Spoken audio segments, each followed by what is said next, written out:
ચાલો નમસ્કાર મિત્રો, વેબકૂફમાં તમારા બધાનું સ્વાગત છે। તમે થંબનેલ જોઈ હશે એટલે તમને સમજાઈ ગયું છે કે આજનો આ વિડીયો છે એ શેના ઉપર છે। ઘણા બધા વિદ્યાર્થીઓ છે એ પ્રશ્ન પણ કરતા હોય કે સર વાંચવું કઈ રીતના, અને હમણાં તાજેતરનો મારા એક મેં લેક્ચર લીધેલો એનો મને અનુભવ, મેં ઓફલાઈનમાં એક લેક્ચર લીધેલો તો એનો અનુભવ આ બંને વસ્તુઓમાંથી જે શીખવા મળ્યું છે અને જે ઇમ્પ્રુવમેન્ટ આવે છે વિદ્યાર્થીઓમાં એના ઉપર આપણે વાત કરવી છે કે વાંચવાની ક્ષમતા છે એને કઈ રીતના વધારવી અને એમાંથી યાદ કેમ રાખવું। અહીંયા આપણે ડાયરેક્ટલી પ્રોબ્લેમ ઉપર આવીએ। ઘણા બધાને સમસ્યા શું છે એનો ખ્યાલ જ નથી હોતો કે મને યાદ નથી રહેતું તો એની સમસ્યા શું છે।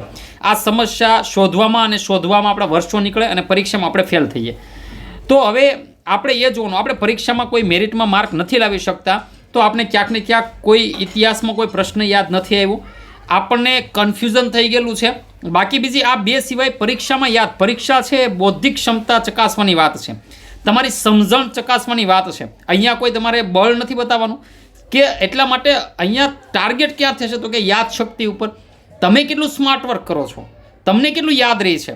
બાકી તમે અહીંયા એવું તમે એમ વિચારશો કે મને બધું આવડી જશે, એક્ઝામમાં હું લડી લઈશ, નહીં, એવું કશું જ નહીં થાય। જો દોસ્ત યાદ રાખજે કે જો તમને યાદ રાખીશું કે તમને પરીક્ષામાં યાદ રહે એ કામનું, તમે 12 કલાક વાંચો કે તમે 18 કલાક વાંચો, તમને એવા બે વિદ્યાર્થીઓ જોવા મળતા હશે કે જે માત્ર 5 કલાકનું રીડિંગ કરતો હશે કંપનીમાં જોબ કરતાં એ પણ અત્યારે જોબ લઈને બેઠો હશે, એને અત્યારે જોબ મળી ગઈ હશે। પરંતુ તમે એવા પણ લાઇબ્રેરીમાં વ્યક્તિઓ જોયા હશે કે જે મિત્રો 15 કલાક 12 કલાક મિત્રો રીડિંગ કરતા હોય છે પરંતુ એની પાસે હજી એક પણ પ્રકારની જોબ નથી આવી હોતી। આ બંનેમાં ડિફરન્ટ શું? મહેનત તો આની વધારે છે ને ભાઈ, મહેનત કોની વધારે છે? મહેનત તો આની વધારે છે, આપણને તો દેખાય છે કે મહેનત તો આની વધારે છે, પણ આની મહેનત વધારે છે દોસ્ત, પણ સ્માર્ટ વર્ક કોનું છે? તો યાદ રાખીશું કે આ સ્માર્ટ વર્ક કરે છે। સ્માર્ટ વર્ક એટલે એનો મતલબ એવો નથી કે એની પાસે કંઈ અલગ પ્રકારની ટેકનિક છે, મિત્રો એ વસ્તુને સ્વીકારે છે કે મને યાદ નથી રહેતું તો મારે આ સિસ્ટમમાંથી પસાર થવું પડશે, અને આ મહેનત કરે પણ છે ને ગધા મજૂરી જેવી મહેનત કરે છે, એને મહેનત ના કહેવાય, એના ગધા મજૂરી કહેવાય। શું કામ? તો એના કારણો આપણે જાણીએ। હવે મિત્રો ઘણી બધી વખત તમારે એવું થતું હોય છે કે તમે જ્યારે રીડિંગ કરો છો તો તમારું ફોકસ નથી હોતું। મેઇન ક્વેશ્ચન એક હોય છે કે તમારું ફોકસ છે એ રહેતું હોતું નથી। એટલે શું? તો કે જેમ તમે રીડિંગ કરવા બેસો તો એક પેજ હોય, ઘણી વખત એવું છે કે 1 થી 2 પેજ છે એને તમે રીડ કરેલા હોય તો મિત્રો એ 9 વાગે તમે લાઇબ્રેરીમાં ગયા હોય તો 12 વાગ્યા સુધી એના એ પેજ જ રીડ કરતા હો।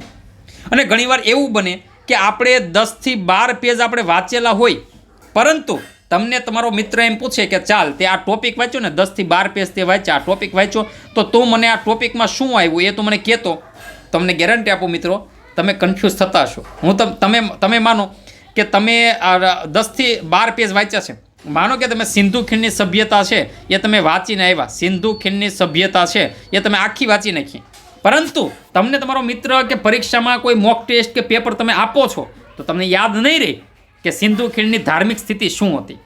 માનો કે તમે કોઈ ટોપિક વાંચ્યો કે ક્રાંતિકારી પ્રવૃત્તિઓ, તો હું તમને એમ પૂછું કે કાકોરી કાંડ છે એ ક્યારે થયો હતો, કયા સંગઠનના અંડરમાં થયો હતો, હું તમને પૂછું કે સંગઠનનું વિલય ક્યારે થયેલું છે, એ સંગઠનના અંડરમાં બીજી કઈ ઘટનાઓ બનેલી છે, તમને યાદ નહીં હોય અને આ યાદ નથી રહેતું। શું કામ?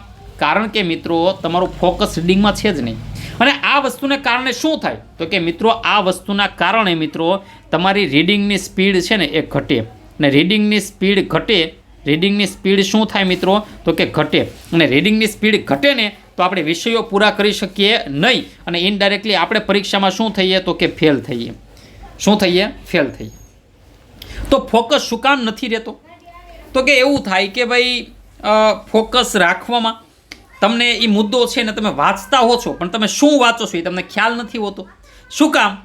તો કે તમે વાંચે જ જાઓ છો પરંતુ મિત્રો તમને સમજાતું નથી। મેઇન ક્વેશ્ચન અહીંયા આવીને ઊભો છે કે તમને સમજાતું નથી એટલે તમે એને દિલ દઈને વાંચી નથી શકતા। જે વસ્તુ આવડે ને એ કરવાની વધુ મજા આવે। જે વસ્તુ તમને રાસ દાંડિયા આવડે છે ને એટલા માટે તમે નવરાત્રિની રાહ જોવો ને તમને મજા આવે છે, તમને બાઇક ચલાવવાનો શોખ છે, બાઇક આવડે છે એટલે શોખ છે। એમ મિત્રો જો તમે વાંચો તો છો, તમે રીડિંગ તો કરો છો, પરંતુ રીડિંગ કરવાનો તમને શોખ કે રીડિંગ કરવાની મજા ક્યારે આવે તો કે મિત્રો એ તમને સમજાય ને ત્યારે આવે। તો સમજાય એના માટે શું કરવું જોઈએ? તો મિત્રો એની હું તમને પહેલી ટિપ્સ આપું છું. એની ટિપ્સ શું હોવી જોઈએ? તો મિત્રો એની પહેલી ટિપ્સ એ છે માનો એક્ઝામ્પલ તરીકે તમે કોઈ બુક રીડ કરો છો. શું કરો છો? કોઈ બુક છે રીડ કરો છો. બુકનો કોઈ ટોપિક છે એ તમે રીડ કરો છો. માનો કે એક્ઝામ્પલ તરીકે આપણે અહીંયા લીધું સિંધુ ખીણની સભ્યતા તમે વાંચો છો. તો સિંધુ ખીણની સભ્યતા તમે વાંચો છો તો બુક છે એને તમે સ્થિર નથી થઈ શકતા. અહીંયા ફોકસ એકાગ્રતા એનો મતલબ એમ નહીં કે આમ એકાગ્ર થઈને આપણે વાંચી જ રહો નહીં, એવું નથી દોસ્ત. અહીંયા બુકમાંથી તમે કોઈ ટોપિક રીડ કરો છો તો એ તમને સમજાય એના માટે કેવી વ્યવસ્થા હોવી જોઈએ? તમારું માઇન્ડ છે એ કેવી વસ્તુને એક્સેપ્ટ કરે છે? તો કે યસ, તમને એક રિધમ ખબર પડવી જોઈએ, એક સિસ્ટમ ખબર પડવી જોઈએ કે યસ એ શું હતું, કઈ રીતના કામ કરે છે અને એમાં શું હતું. તો મિત્રો યાદ રાખીએ કે જ્યારે તમે બુકમાંથી કોઈ ટોપિક રીડ કરો છો પરંતુ તમને સમજાતો નથી, તો મિત્રો આજે યુટ્યુબની અંદર ઘણા બધા ટોપિક્સ ઉપરના વિડીયો તમને અવેલેબલ હોય છે. તો મિત્રો જ્યારે બુકમાંથી તમે રીડિંગ કરો છો અને તમને નથી સમજાતું ત્યારે મિત્રો તમે માધ્યમ બદલો. શું કરો? તમારું જે માધ્યમ છે એને તમે મિત્રો ચેન્જ કરો. અને માધ્યમ ચેન્જ કરો એટલે શું? તો કે મિત્રો અહીંયા તમે વિડીયો જુઓ. શું કરો? વિડીયો જુઓ. કોઈ ટોપિક ઉપર વિડીયો જુઓ, બુકમાંથી તમે વિડીયો જુઓ. અથવા તો માનો કે તમને એ નથી સમજાતું. તમે ઘણીવાર એવું જોયું હશે કે તમારો મિત્ર જો તમને કોઈ ટોપિક સમજાવે ને તો તમને ઇઝીલી સમજાય છે. તમારા સાહેબ તમને ભણાવતા હશે, તમને નહીં સમજાવે, પણ તમારો મિત્ર તમને સમજાવે તો સમજાય. શું કામ? કારણ કે તમારું માઇન્ડ એ સિસ્ટમને એક્સેપ્ટ કરે છે, એની ભાષા સમજાય છે. તો એટલા માટે મિત્રો જ્યારે તમને બુક છે એમાંથી વાંચવાનો કંટાળો આવે છે તો સાઈડમાં મિત્રો વિડીયો પણ જોવા જોઈએ, વિડીયો લેક્ચર પણ જોવા જોઈએ. આ પહેલી વાત થઈ. ચાલો આટલું કર્યા પછી પણ એ પોઈન્ટની તમને કનેક્ટિવિટી, એ ટોપિકની, એ વિષયની કનેક્ટિવિટી તમને નથી આવી રહી તો શું કરવું જોઈએ? તો મિત્રો હું તમને બીજી ટિપ્સ આપું છું અને એ ટિપ્સ મિત્રો મેં હમણાં તાજેતરમાં જ્યારે મેં લેક્ચર લીધો ત્યારે વિદ્યાર્થીઓમાં મને દેખાણું કે યસ આ વસ્તુ બહુ કામની છે, વિદ્યાર્થીઓને આ વસ્તુથી બેનિફિટ થાય એમ છે. તો બીજી વસ્તુ કઈ છે? તો મિત્રો જે વસ્તુ તમે વાંચો છો એનો સાર તમને યાદ હોવો જોઈએ. સાર એટલે શું? તમારી નોટ્સ હોવી જોઈએ. હવે માનો કે સિંધુ ખીણમાં મને નથી સમજાતું કે સિંધુ ખીણની ધાર્મિક સ્થિતિ શું હતી, સિંધુ ખીણની ઔદ્યોગિક સ્થિતિ શું હતી, મને નથી યાદ. અરે નથી એટલા માટે યાદ કારણ કે માઇન્ડને આપણે ભાર આપીને કીધું નથી કે તારે યાદ રાખવાનું છે. તો એના માટે મિત્રો તમારું માઇન્ડ એને ઇન્ડિકેટ કરે, તમારું માઇન્ડ છે એને ટાર્ગેટ કરે. એના માટે તમે શું કરો? તો કે મિત્રો નોટ્સ બનાવો. શું કરો? નોટ્સ બનાવો. આ નોટ્સ એટલે શું? તો એની ચર્ચા હું અહીંયા બિલકુલ નહીં કરું કારણ કે આપણે યુટ્યુબમાં આનો વિડીયો મારી ચેનલમાં મૂકી દીધો. તમે નવા હો તો મારી ચેનલમાં જવાનું છે અને ત્યાંથી નોટ્સ બનાવવાનો વિડીયો. ખાલી 2 મુદ્દા કહી દઉં, તમે બનાવેલી નોટ્સ યોગ્ય છે કે નહીં યાદ રાખીશું. નોટ્સ કોને કહેવાય? તમને જે નથી આવડતું, તમને જે યાદ નથી રહેતું મિત્રો, એ તમારી નોટ્સમાં લખવાનું છે. તમે રાજધાની લખતા હો તો મણિપુરની રાજધાની યાદ ન હોય તો એ લખવાની છે. ગુજરાત ગાંધીનગર લખવા નથી બેસવાનું, બરોબર છે? આ યાદ રાખવાનું છે. ભારત દિલ્હી લખવા બેસવાનું નથી, મહારાષ્ટ્ર મુંબઈ લખવા બેસવાનું નથી. જે રાજધાની યાદ નથી રહેતી એ લખવાની. આ એક્ઝામ્પલ આપું છું. તમને જે યાદ નથી એ તમારી નોટ્સમાં જોઈએ. બીજી વસ્તુ, તમને જે મુદ્દા કન્ફ્યુઝ કરે છે એ મુદ્દા લખવાના છે બુકની અંદર. તમે કોઈ પ્રાઇવેટ પબ્લિકેશનની બુક લ્યો, એ બુક તમારા માટે નથી બનાવેલી દોસ્ત, એ બુક તો એને વેચવા બનાવેલી છે. તમને મહાબલીપુરમનું મંદિર અજંતા ઇલોરા વચ્ચે કન્ફ્યુઝન થાય, તમને મહાબલીપુરમના મંદિર અને કોણાર્કના સૂર્ય મંદિર વિશે કન્ફ્યુઝન હોય જ છે. તમને અલગ અલગ ચિત્રકલાની પેટકર ચિત્રકલા, પટુઆ ચિત્રકલા કન્ફ્યુઝન હોય જ છે. તો દોસ્ત એ બંનેને બાજુમાં લખવા જોઈએ. તમને જે મુદ્દામાં કન્ફ્યુઝન છે એ મુદ્દાને બાજુમાં લખવાથી એ કન્ફ્યુઝન દૂર થશે. પ્રાઇવેટ પબ્લિકેશનની કોઈ પણ બુક લઈ લો, એ તમારા માટે નથી બની દોસ્ત. તમારે તમારી નોટ્સ બનાવવી પડશે મિત્રો, એમાંથી મુદ્દો ક્લિયર થશે. આટલી વસ્તુ કરવાથી ધીમે ધીમે તમારો રસ વધશે, તમને આવડશે, તમારું કન્ફ્યુઝન દૂર થશે, તમને રસ જાગશે અને તમને યાદ રહી જશે અને તમારી વાંચવાની ક્ષમતા વધશે, વાંચવાની સ્પીડ પણ વધશે. અને હવે છેલ્લો અને મિત્રો અગત્યના મુદ્દાની જો આપણે ચર્ચા કરીએ તો મિત્રો એ મુદ્દો અને 3જા નંબરનો મુદ્દો મિત્રો મોટાભાગે વિદ્યાર્થીઓ છે એ આમાં ભૂલ કરે છે અને એ ભૂલ કઈ છે? તો મિત્રો યાદ રાખીશું, રિવિઝન કરવું. હવે ઘણા બધા વિદ્યાર્થીઓના મગજમાં રિવિઝન એટલે હું ખબર છે.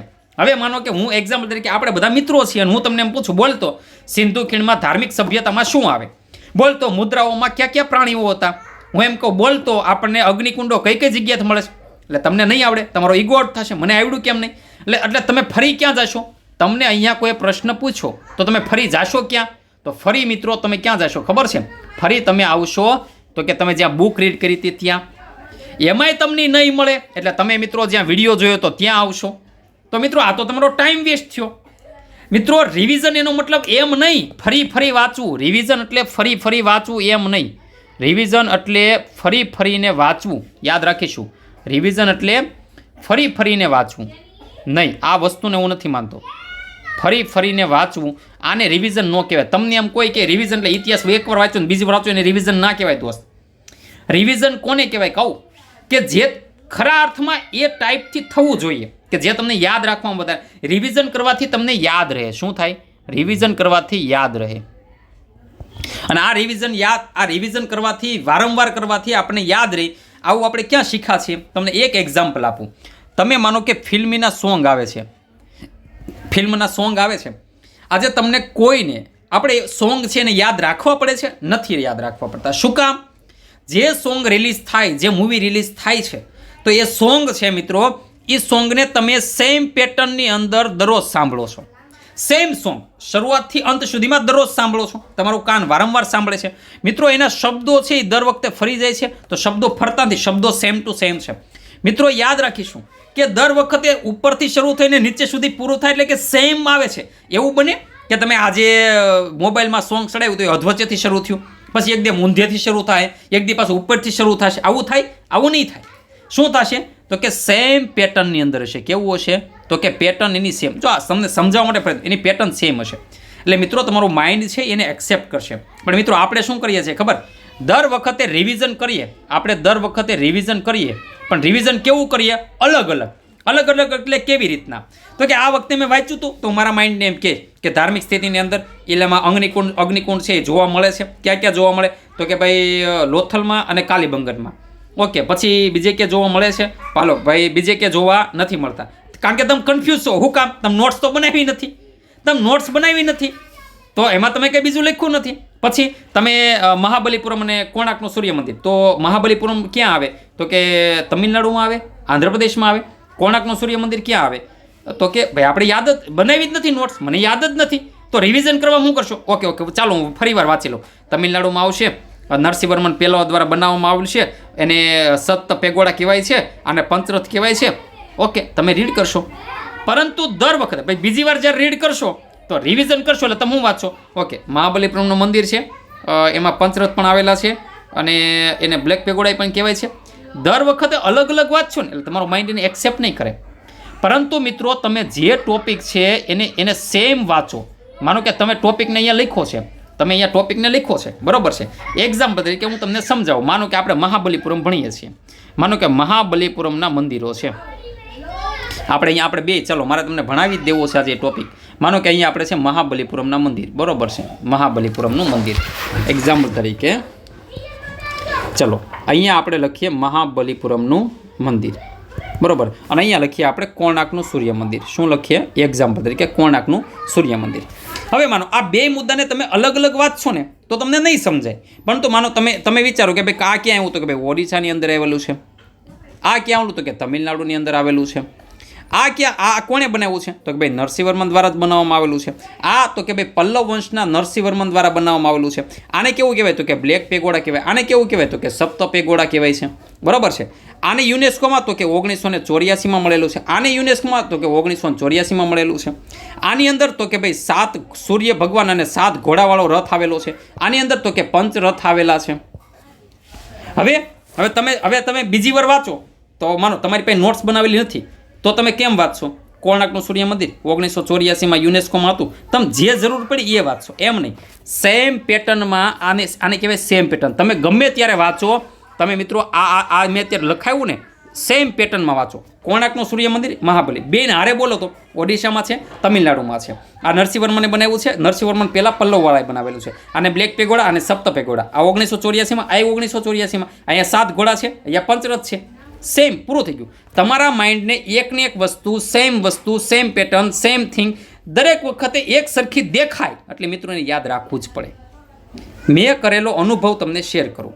મિત્રો અહીંયા એક નોટ્સ બનાવી છે મેં ક્રાંતિકારીવાળી.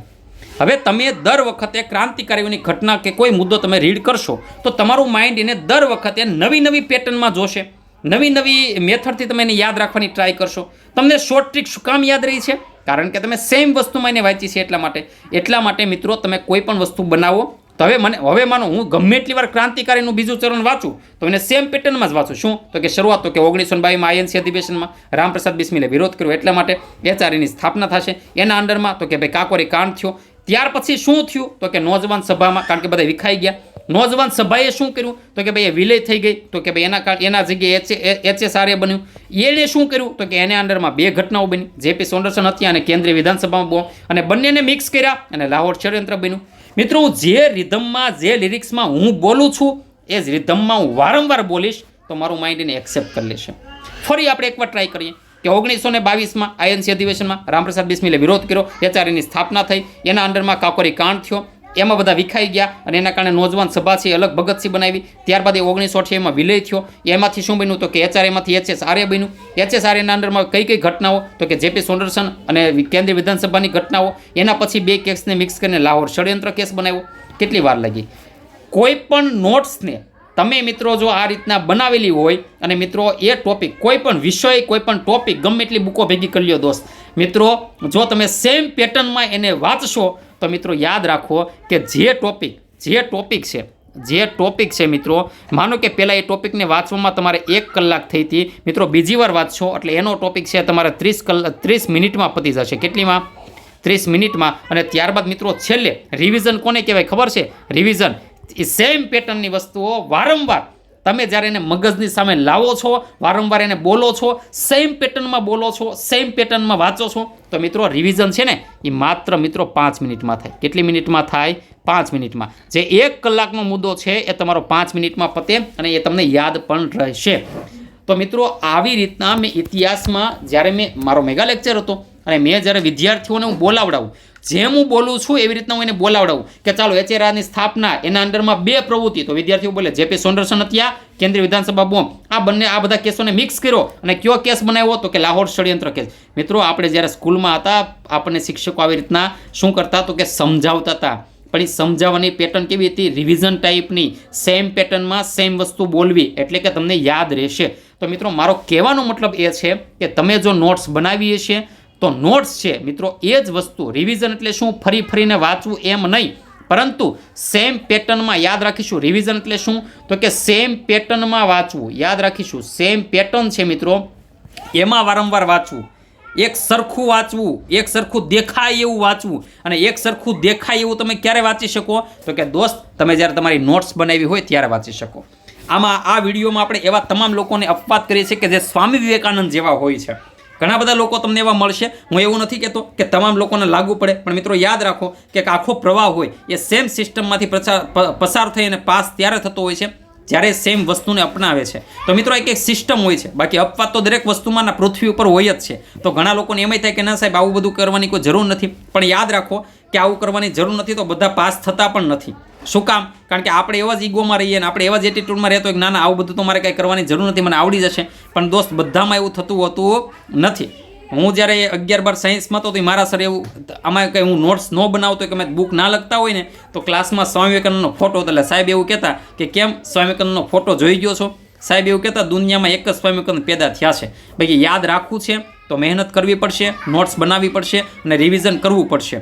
આટલી વસ્તુ કરશો તો તમને પાસ થતાં કોઈ નહીં રોકી શકે. ચાલો, તો આ મારો એક પ્રયત્ન હતો કે તમને એક સારી વસ્તુ મળે અને તમે આ વસ્તુને એપ્લાય કરો. બની શકે કે ભાઈ આ વિડીયોમાંથી કદાચ એવા 10 વિદ્યાર્થીઓને પણ જો આ વસ્તુ કામ લાગી ગઈ અને પાસ થઈ ગયા તો એના ઘરનો દીવો છે ભાઈ એ સળગશે, એ પ્રજ્વલિત થશે. કારણ કે ભાઈ એની ગરીબી કે એની ફાઇનાન્શિયલ પ્રોબ્લેમ છે દૂર થશે જો પરીક્ષામાં પાસ થઈ ગયા તો. હજી ઘણી બધી પરીક્ષાઓ આવવાની છે. તો આપણી આ યુટ્યુબ ચેનલ ઉપર તમે કોઈ નવા વિદ્યાર્થીઓ હો તો આપણી એપ્લિકેશનમાં જઈ શકશો, આપણી ટેલિગ્રામમાં પણ જઈ શકશો. બધી જગ્યાએ આપણે નામ રાખેલું છે વેબકૂફ, બધી જગ્યાએ આપણે નામ વેબકૂફ રાખેલું છે. તમને લિંક ના હોય તો લિંકમાં મને કોમેન્ટ કરજો, હું તમને લિંક મોકલી દઈશ. ત્યારબાદ જે વિદ્યાર્થીઓ નવા હોય તો આપણી એપ્લિકેશનમાં આપણે ઇકોનોમી અને પર્યાવરણના આપણે સારંગ બેચ પણ સરસ મજાની કરાવેલી છે, જેમાં આવી જ પ્રકારની તમામ નોટ્સ આપણે આપેલી છે કે જેનાથી વિદ્યાર્થીઓને યાદ રહે. ઓકે, ચાલો, તો મજા આવી હોય તો મને કોમેન્ટ કરી દેજો. તમને પડતી મુશ્કેલીઓ છે મિત્રો, એ મુશ્કેલીઓ છે એ બાબતે તમે મને કોમેન્ટ આપજો કે સર તમે આના ઉપર વિડીયો બનાવો. તમે મને કોમેન્ટ આપો કે સર રીડિંગ કેમ કરવું, અથવા તો રીડિંગ કરવા સમયે શું બાબતમાં ધ્યાન રાખી શકાય. તમને કોઈ પણ પ્રકારની તકલીફ હોય તો તમે મને કહી શકો છો. મિત્રો, આપણે ટૂંક સમયમાં કરંટની પણ સિરીઝ શરૂ કરવા જઈ રહ્યા છીએ, તો જોડાયેલા રહેજો. વેબકૂપ સાથે તમને મળતું રહેશે કામની વસ્તુઓ કે જે તમને પરીક્ષામાં ઉપયોગી થશે. Thank you. જય હિન્દ.